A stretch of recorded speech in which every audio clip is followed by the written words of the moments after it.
WhatsApp ও Google play থেকে নিষেধাজ্ঞা তুলে নিল ইরান। ইরানি কর্তৃপক্ষ মেটার ইনস্ট্যান্ট মেসেজিং প্ল্যাটফর্ম হোয়াটসঅ্যাপ এবং গুগল প্লে এর উপর আরোপিত নিষেধাজ্ঞা তুলে নিয়েছে। দেশটিতে ইন্টারনেট সংক্রান্ত নিষেধাজ্ঞা শিথিলের প্রথম পদক্ষেপ হিসাবে এটি ঘোষণা করা হয়েছে। দেশটির রাষ্ট্রীয় গণমাধ্যমে মঙ্গলবার এই খবর জানানো হয়েছে। ইসলামিক রিপাবলিকে ইন্টারনেট ব্যবহারের ক্ষেত্রে বিশ্বের অন্যতম কঠোর নিয়ন্ত্রণ রয়েছে।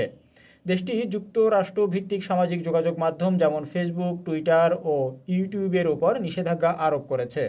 তবে প্রযুক্তি সম্পর্কে দক্ষ ব্যবহারকারীরা সাধারণত ভার্চুয়াল প্রাইভেট নেটওয়ার্ক অর্থাৎ ভিপিএন ব্যবহার করে এই নিষেধাজ্ঞা এড়িয়ে চলে।